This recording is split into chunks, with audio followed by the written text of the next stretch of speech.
তিন ব্যক্তির বাড়িতে কখনো দাওয়াত খেতে যাবেন না। অনেকেই আছে, আমরা মুসলমান মুসলমান ভাই হিসেবে একে অন্যকে দাওয়াত দিয়ে থাকি, অনেক কাফেররাও কিন্তু দাওয়াত দিয়ে থাকে। তো অনেক সময় আমরা এমন কিছু মানুষের বাড়িতে যাই যেখানে যাওয়া উচিত নয়, নবীজি সাল্লাল্লাহু আলাইহি সাল্লাম নিষেধ করে দিয়েছেন। মনে রাখবেন, একজন মুসলমানের অন্য মুসলমানের প্রতি কিছু হক রয়েছে, অর্থাৎ একটি হক রয়েছে এমন, যদি কোনো মুসলমান দাওয়াত দেয় তাহলে অবশ্যই সেই দাওয়াত অ্যাকসেপ্ট করা, কবুল করা, এটাই হচ্ছে ইসলামের বিধান। তবে কিছু কিছু জায়গা এমন রয়েছে যেখানে দাওয়াত দিলে আপনি কখনো যাবেন না, তাহলে আপনার ব্যক্তিত্ব নষ্ট হয়ে যাবে, আপনার মূল্য সেখানে কমে যাবে।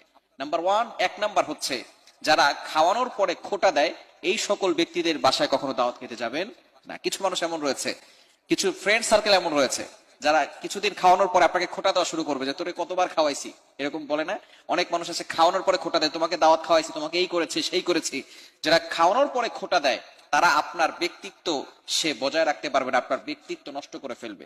আপনাকে দাওয়াত খাওয়ানোর পরে পরবর্তী সময় অনেক মানুষের সামনে হয়তো আপনাকে বলে ফেলতে পারে যে তোমাকে আমি দাওয়াত খাওয়াইছি, তোমাকে আমি এটা করেছি সেটা করেছি, আপনার ব্যক্তিত্ব নষ্ট হবে।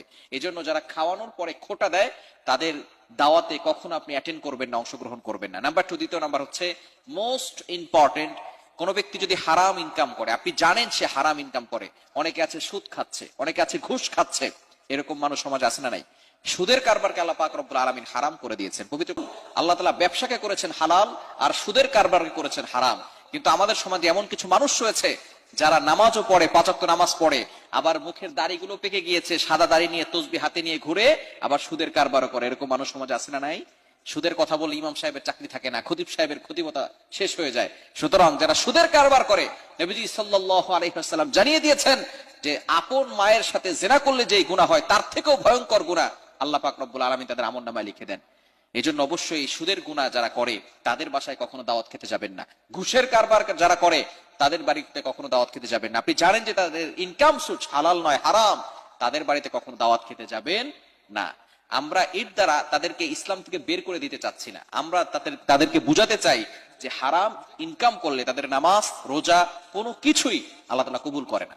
যারা সুদের কারবার করে, সবচেয়ে নিকৃষ্টতম গুনাহের কাজ হচ্ছে এটাই, যে সুদের কারবার করা। এজন্য অবশ্যই তাদেরকে আমরা এটা বুঝাতে চাই যে তোমরা সুদ ছাড়ো, ঘুষ ছাড়ো, হারাম ইনকাম করা ছেড়ে দাও, তাহলে কিন্তু আমরা তোমাদের সাথে মিশে যাব। এজন্য যারা হারাম ইনকাম করবে, ইনকাম সোর্স হালাল নয় হারাম, তাদের দাওয়াত কখনো গ্রহণ করবেন না। এবং তিন নাম্বার হচ্ছে যারা সামনে প্রশংসা করে আর পিছনে গীবত করে, এই সকল মানুষের সাথে বেশি মিশতে যাবেন না।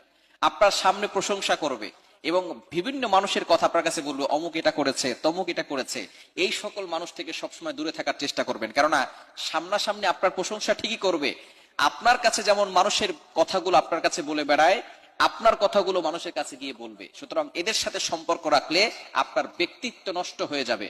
নবীজি সাল্লাল্লাহু আলাইহি ওয়াসাল্লাম এজন্যই সৎ সঙ্গ অর্থাৎ সৎ বন্ধু চয়ন করতে বলেছেন।